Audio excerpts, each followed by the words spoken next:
नमस्कार दोस्तों, मैं हूं अविनाश बोंगारडे और स्वागत है आप सभी का मेरे YouTube चैनल शेयर थॉट्स में, जिसमें मैं आपके साथ शेयर करने वाला हूं शेयर मार्केट से जुड़ी तमाम थ्योरीज और साथ ही इंट्राडे और स्विंग ट्रेडिंग करने के मेरे तरीके भी।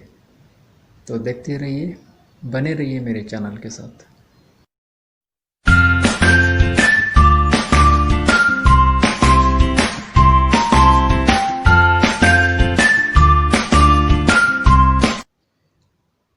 तो दोस्तों, आज के वीडियो में हम सीखेंगे रिलेटिव स्ट्रेंथ इंडेक्स यानी कि आरएसआई के बारे में। आरएसआई ये टेक्निकल एनालिसिस का टूल है।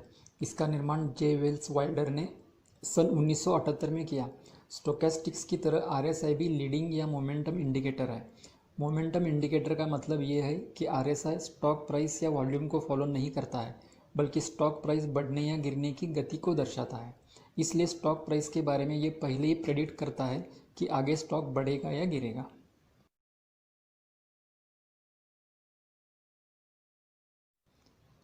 आरएसआई 0 और 100 के बीच घूमने वाला इंडिकेटर है। इसका वैल्यू 0 से कम या 100 से ज़्यादा नहीं होता है, इसलिए आरएसआई को ऑसिलेटर भी कहा जाता है।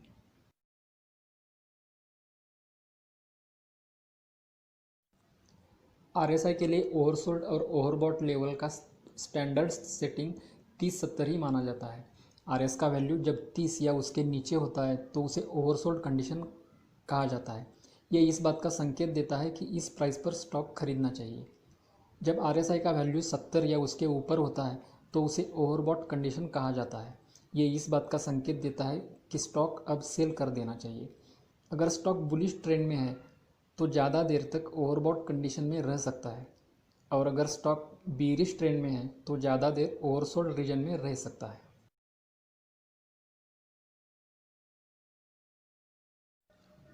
कुछ इंट्राडे ट्रेडर 5 पीरियड, 7 पीरियड और 10 पीरियड का इस्तेमाल करते हैं, लेकिन आरएसआई का स्टैंडर्ड सेटिंग 14 पीरियड का ही होता है।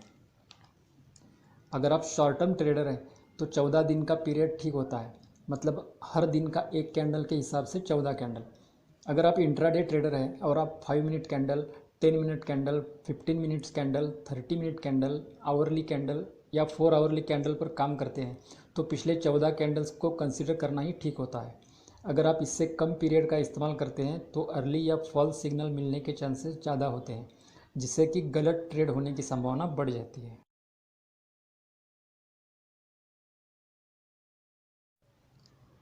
रिलेटिव स्ट्रेंथ इंडेक्स कैलकुलेट करने का फॉर्मूला ये है। इसमें आरएस का मतलब रिलेटिव स्ट्रेंथ होता है। रिलेटिव स्ट्रेंथ कैलकुलेट करने के लिए एवरेज गेन को एवरेज लॉस से डिवाइड किया जाता है। एवरेज गेन कैलकुलेट करने के लिए पिछले 14 दिन के वाइट कैंडल्स के क्लोज प्राइस का एवरेज निकाला जाता है। इस वैल्यू को 14 दिन के जो भी ब्लैक कैंडल्स होते हैं उनके क्लोज प्राइस के एवरेज से डिवाइड किया जाता है।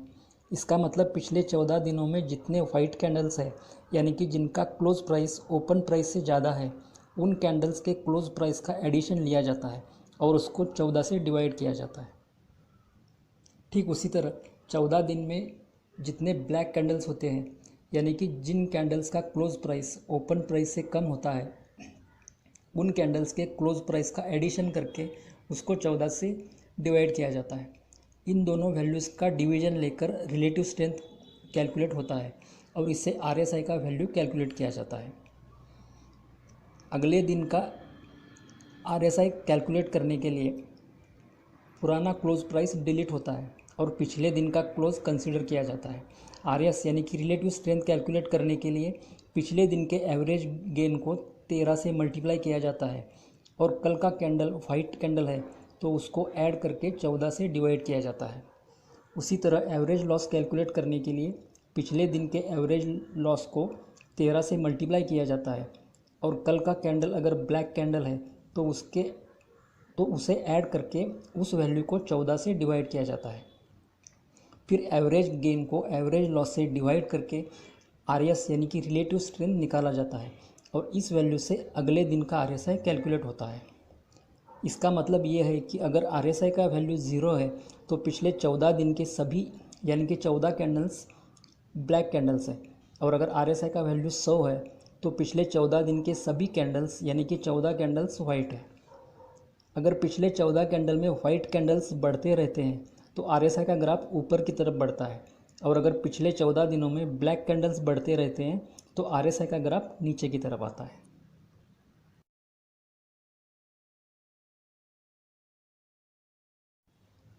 आरएसआई ओवरसोल्ड और ओवरबॉट लेवल, डाइवर्जेंस और स्विंग फेल्यूर के कंसेप्ट पे काम करता है।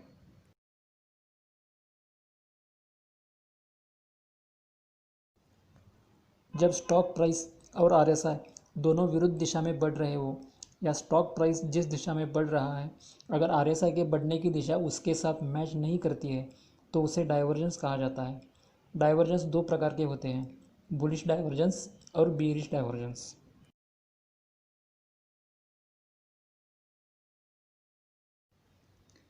जब स्टॉक प्राइस नीचे की तरफ बढ़ रहा हो लेकिन आरएसआई ऊपर की तरफ या हॉरिजॉन्टली बढ़ रहा हो, या उसके विपरीत, मतलब स्टॉक प्राइस हॉरिजॉन्टली मूव हो रहा हो और आरएसआई ऊपर की तरफ बढ़ रहा हो, तो उसे बुलिश डाइवर्जेंस कहा जाता है। चार्ट में आप देख सकते हैं स्टॉक प्राइस नीचे की तरफ बढ़ रहा है लेकिन आरएसआई ऊपर की तरफ बढ़ रहा है। स्टॉक प्राइस नीचे की तरफ बढ़ते वक्त लोअर लोज बना रहा है, यानी कि गिरते क्रम में क्रेस्ट बना रहा है, जबकि उसी समय पर आरएसआई हायर लोज बना रहा है, यानी कि बढ़ते क्रम में क्रेस्ट बना रहा है। चूँकि आरएसआई ये लीडिंग या मोमेंटम इंडिकेटर है, ये पहले ही बता रहा है कि स्टॉक प्राइस भले ही गिर रहा हो लेकिन मोमेंटम बढ़ रहा है। मोमेंटम बढ़ने का मतलब है कि अब बहुत जल्द बीरिश ट्रेंड खत्म होने वाला है और बुलिश ब्रेकआउट होने वाला है।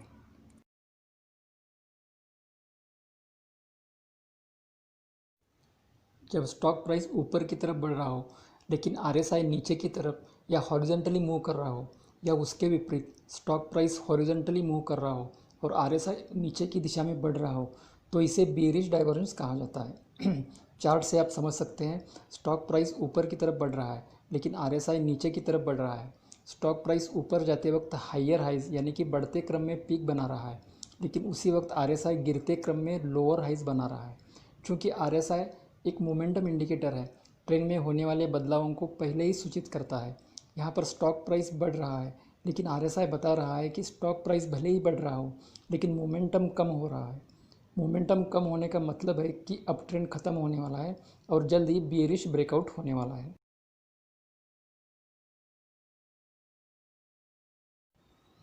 आरएसआई जब ओवरसोल्ड या ओवरबॉट लेवल में जाने के बाद स्टॉक प्राइस की गति को फॉलो करने में असमर्थ होता है और उल्टे दिशा में पीक या क्रेस्ट बनाता है, तो उसे स्विंग फेल्योर कहा जाता है।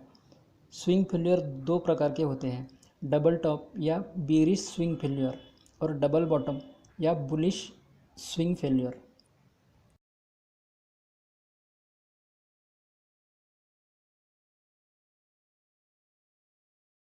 स्टॉक प्राइस जब ऊपर की तरफ बढ़ रहा हो और आरएसआई ओवरबॉट रीजन में जाकर पीक बनाकर नीचे आता है और फिर दूसरा पीक बनाता है, दूसरा पीक ओवरबॉट लेवल पर या उसके नीचे बनाता है, तो उसे डबल टॉप या बीरिश स्विंग फेल्योर कहा जाता है। इसका आकार अंग्रेजी लेटर एम की तरह दिखता है। चार्ट में ये कई अलग अलग तरीके से दिख सकता है। ये इस बात का संकेत देता है कि बीरिश ट्रेंड रिवर्सल आने वाला है। इस चार्ट में आप देख सकते हैं कि डबल टॉप ऐसे भी बन सकता है। दूसरा टॉप जो पहले टॉप के नीचे बना है वो जब गिरकर पहले क्रेस्ट से नीचे आ जाता है तो ये एंट्री पॉइंट होता है।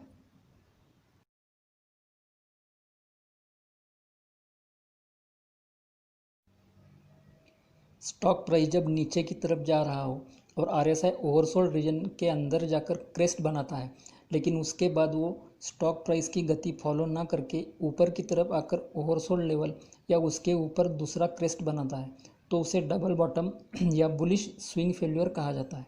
इसका आकार अंग्रेजी लेटर डब्ल्यू की तरह दिखता है। चार्ट में ये कई तरह से दिख सकता है। इस चार्ट में आप देख सकते हैं पहला और दूसरा क्रेस्ट तकरीबन ओवरसोल्ड लेवल पर ही बने हैं। जब दूसरा क्रेस्ट ऊपर की तरफ उठकर पहले पीक के ऊपर जाता है तो ये एंट्री पॉइंट माना जाता है।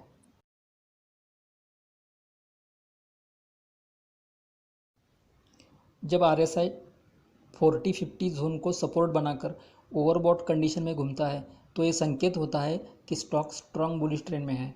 उसी तरह जब आरएसआई 50-60 जोन को सपोर्ट बनाकर ओवरसोल्ड रीजन में घूमता रहे तो ये संकेत होता है कि स्टॉक स्ट्रॉन्ग बीरिश ट्रेंड में है।